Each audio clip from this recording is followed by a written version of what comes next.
काय फायदा? भीम तर भाषण देऊन निघून गेला आणि आपल्यासाठी तर काही सहानुभूतीच नाही त्याला. धीर धरायला शिका.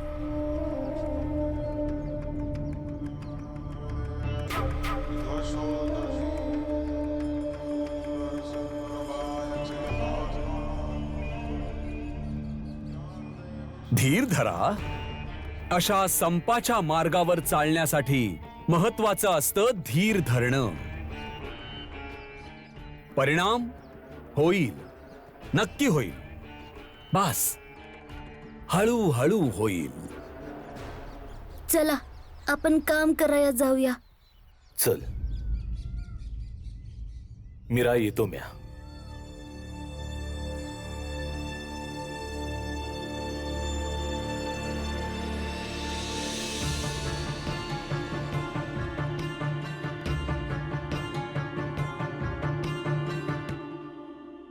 ऐका रामजी आणि भीमराव, आम्ही तोपर्यंत उपोषणाला बसू जोपर्यंत आमच्या मागण्या पूर्ण होत नाहीत.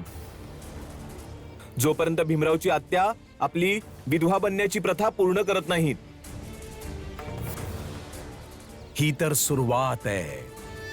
जा आणि तुझ्या आत्याला बोलावून बाहेर घेऊन ये. आणि हे सगळे लोक जे सांगतायत ते सगळं काही कर. नाहीतर कळत नाहीये का तुला या सगळ्याचा परिणाम किती वाईट होईल ते? किती वाईट असेल महाराज? जो भी परिणाम होईल आम्ही बघून घेऊ.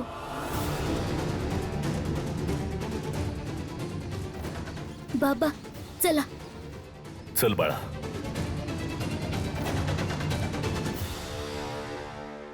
आहाहाहा. असं तोंड फिरवून गेलास म्हणून काही होणार नाही भीमरावा. हे लोक कुठेही जाणार नाहीत. तू परत येशील तेव्हा सुद्धा इथेच असतील. आज, उद्या, परवा, तोपर्यंत, जोपर्यंत यांच्या मागण्या पूर्ण होत नाहीत. आणि रामजी, योग्य अयोग्य यापेक्षाही घराच्या एका प्रमुखाला असा निर्णय घ्यायचा असतो की ज्यामुळे घरावर येणारं संकट लांबूनच परत निघून जाईल. पण बघा रामजी, संकट तुमच्या दारावर येऊन धडकलेलं आहे. त्यामुळे आता बुद्धिमत्ता दाखवा आणि मला कामावर जायचंय, उशीर होऊन जाईल. त्यामुळे निघतो. यावेळी भीमराव आणि रामजी तुम्हा दोघांनाही हरवलं नाही ना, तर मी सुद्धा सर्वज्ञ महाराज नाही.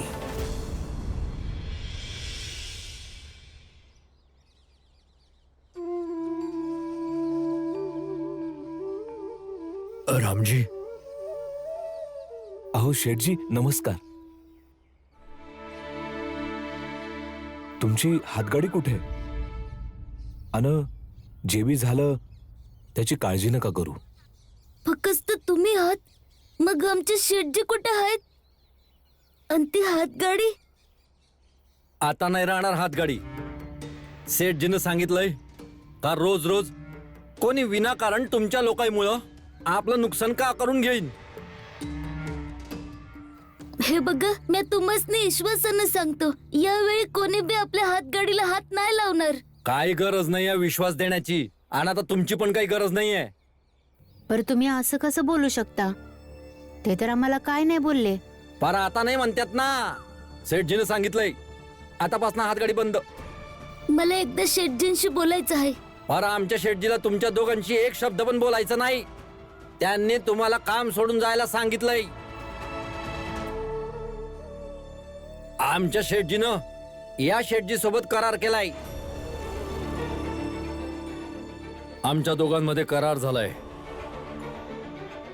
की आता असं घुमून फिरून सामान नाही विकायचं. आमच्या शेठजीनं सांगितलंय का आपल्या दुकानात फक्त ठोक माल विकायचा आणि शेठजीनं किरकोळ मध्ये विकायचा.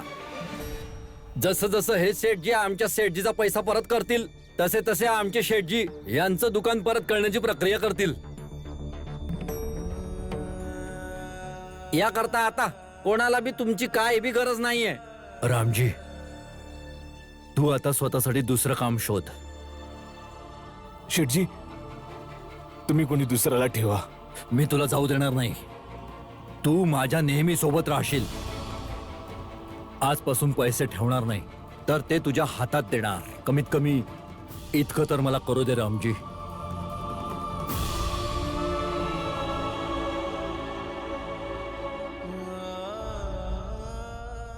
मला चांगलंच माहित आहे का तुम्ही दोघांनी हा निर्णय का घेतला ते. हे बघा शेठजी, तुम्ही आमची काळजी नका करू. नोकरी सुटली काय हरकत नाही, दुसरी नोकरी शोधू आम्ही. पर या गोष्टीचा आनंद आहे की तुम्ही दोघं वर सोडून एकत्र झालात. आणि तुम्ही तुमच्या शेठजीला सांगा की कष्ट करणारे कवाच बसून नसतात. हे मी माझ्या बाबांकडून आणि लहान भावाकडनं शिकलो आहे. मग आता तुम्ही तुमच्या शेठजीने हे बी सांगा का ज्या लोकांनी त्यासनी सांगितलं आहे ना आम्हाला कामावरनं काढून टाकाय, तर त्यांना जाऊन सांगा का असं केलं ना आमचं कुटुंब उपाशी नाही राहणार. आणि त्यांच्या अशा वागण्यानं त्यांनी सांगितलेल्या आणि त्यांनी बनवलेल्या विधी माझी आत्या करणार बी नाही. निघतो शेठजी. चल बाळा. एक काम करा, घरातल्यांवर जो काही दबाव टाकायचा आहे टाका. आणि त्याच बरोबर त्या भीमरावाच्या आत्याला सुद्धा या गोष्टीची जाणीव करून द्या की ती आता विधवा झाली, यामध्ये तिची काही चूक नाहीये. पण तरीही आता जी परिस्थिती निर्माण झाली आहे यामध्ये तिची चूक नक्कीच आहे. पण कसं काय होणार महाराज? मी सांगतो कसं. आत्या, मला माहित नाही जे मी बोलणार आहे ते बरोबर आहे की चुकीचं. पर बाहेर जी माणसं बसली आहेत ती अशीच नाही जाणार. या ज्या वस्तू आहेत त्या नवऱ्याच्या निशाणी आहेत ना. जर नवराच नाही राहिला मग या निशाणी मिटवायला तुला काय त्रास आहे?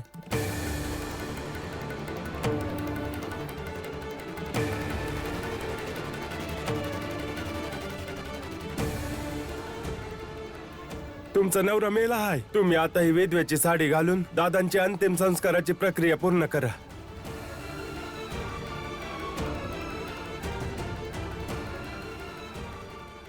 अरे कोणीतरी समजवा हिला की ही विधवा झालीये. अरे जाऊन हिच्या बांगड्या फोडा, तेव्हा हिला कुठे कळेल. अय म्हातारे, तुझ्या डोक्यात नाही येत काय? या समजा गोष्टी तुझ्यामुळेच होत आहेत. जर मनापासून करायचं नसल तर मनात नसताना करून द्या, म्हणजे आम्ही समजा आपापल्या घरी चालले जाऊ. आणि असं नका समजू काही संस्कार करताय म्हणून. तर असं समजा की ज्या घरात एवढ्या वर्षापासून राहताय त्या घरासाठी सुख शांती मिळवण्यासाठी करायचंय म्हणून. तू ऐकतेस ना आत्या? जोवर तू यांचं बोलणं ऐकणार नाही तोवर हे शांत नाही बसणार.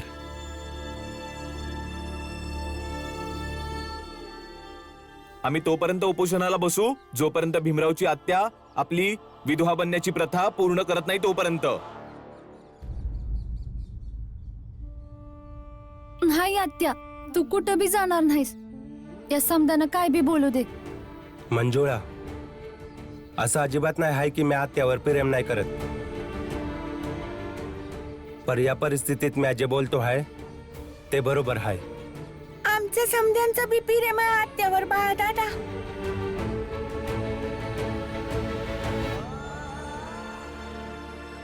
बाबा, आता आपण काय करायचं?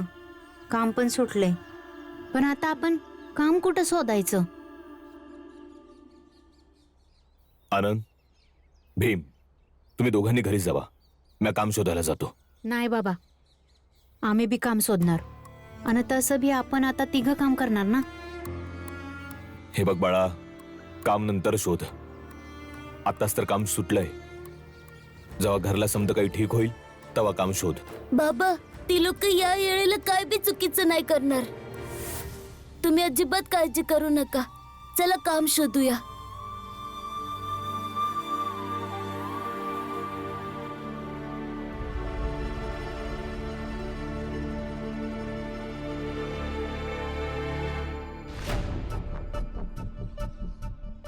ही लोक कुठे चालली आहेत?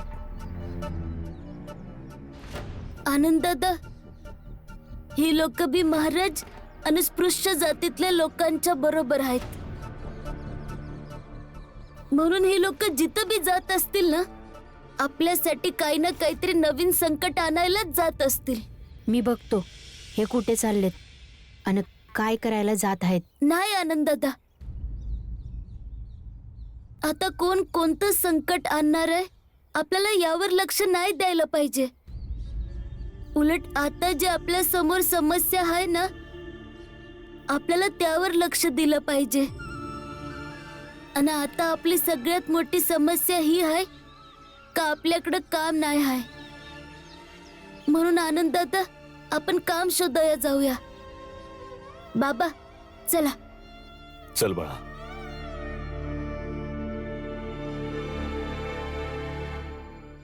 हे बघा, मी हे सांगायला आलोय की आपण सर्वांनी रामजी काकांना समजावलं पाहिजे.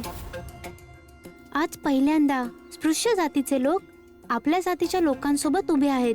मला वाटतंय आपल्याला जाऊन स्पृश्य लोकांचे साथ द्यायला पाहिजे. तुम्ही सर्वांनी रामजी काकांना समजावा की त्यांच्या बहिणीने आपल्या नवऱ्याच्या अंतिम संस्काराच्या विधी पूर्ण कराव्यात.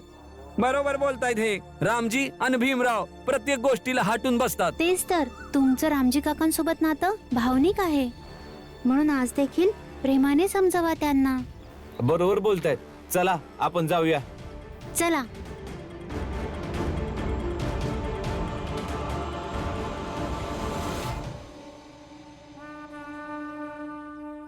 आज पहिल्यांदाच स्पृश्य जातीच्या लोकांच्या विरोधाला साथ देतायत अस्पृश्य जातीचे लोक. आता भीमरावाच्या विरोधात उभे राहतील अस्पृश्य जातीचे लोक. आणि आम्हाला हेच तर हवं होतं. आणि आमची ही इच्छा पूर्ण केलेली आहे गोपाळने. वाह, शाबास गोपाल. जर परिणाम हवा तसा झाला तर याच गाववाल्यांकडून तुझा सन्मान करवू.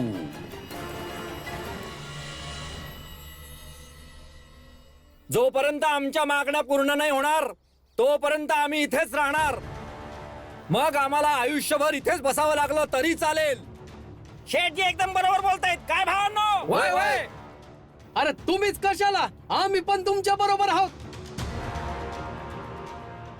आणि जोपर्यंत आमची मागणी पूर्ण होत नाही आम्ही सगळे इथंच थांबू, उपास करू. हा एकदम बरोबर बोलतायत. काय भावांनो? होय. आता तर आपल्या जातीच्या अजून लोक साथ द्यायला आले आहेत. मग काय झालं? आता अख्खं जग जरी आलं ना तरी बी आत्याने जे ठरवलंय तेच होणार.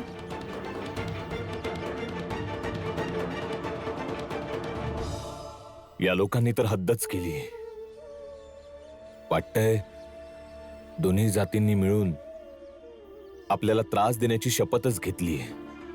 जिथे बी काम शोधायला जातो समधे नाहीच.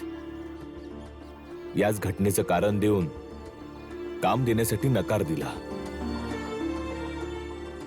आणि बाबा, दुःखाची बाब तर ही आहे की आपल्या समाजातील लोक आपल्याच विरोधात झाली आहेत.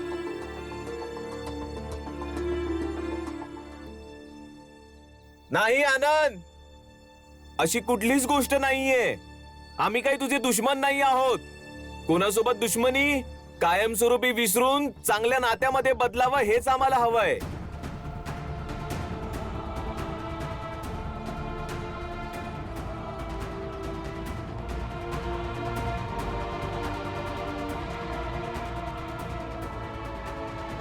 आले बेशरम कुठचे.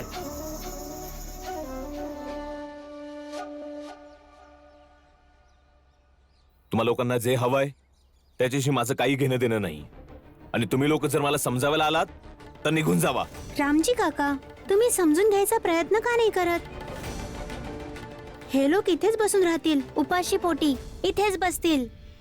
ठीक आहे, यांची मर्जी. जर कोणाला काही झालंच तर याची जबाबदारी तुमची असेल रामजी काका.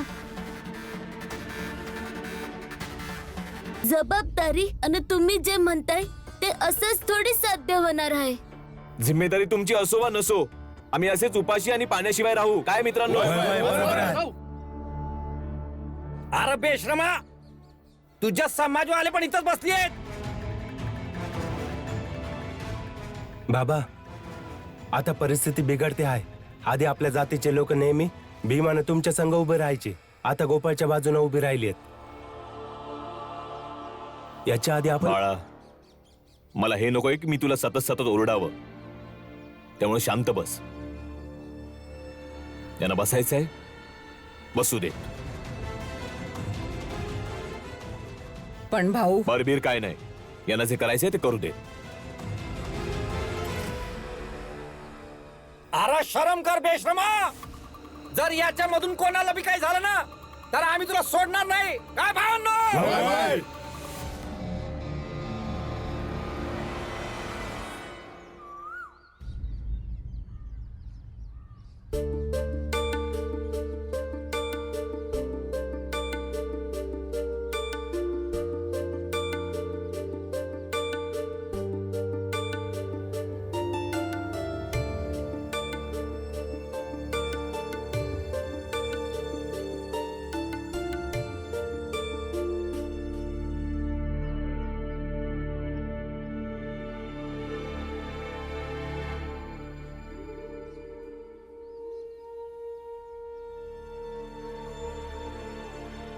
ती लोक आता बी घराच्या बाहेरच आहेत काय?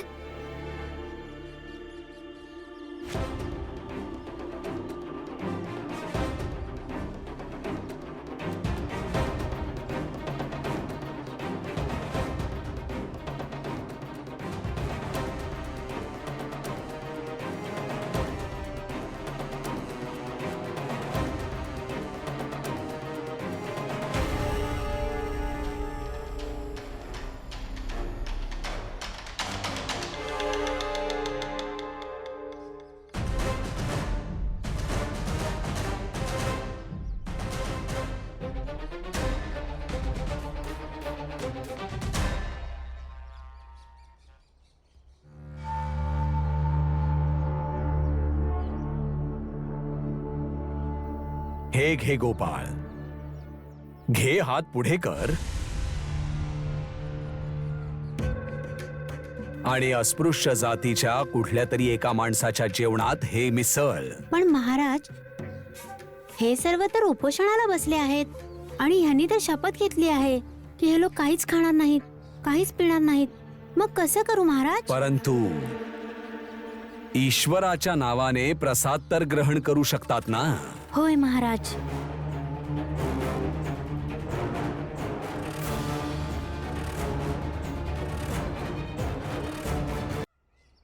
हे घ्या काका.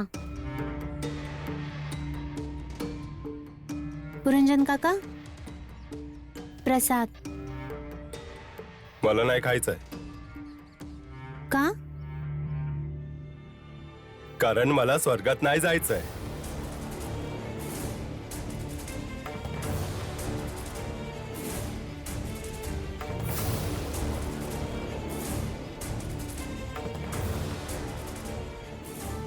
हे घ्या काका.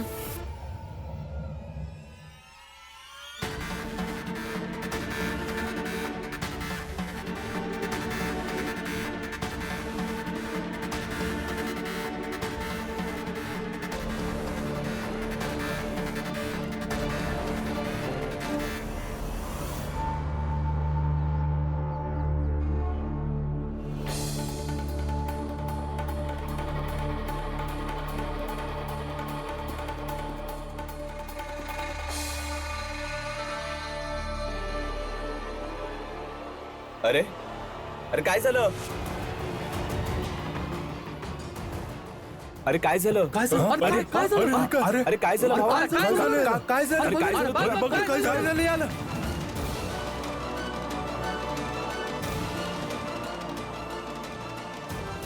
भीमरावा ही तर फक्त सुरुवात आहे.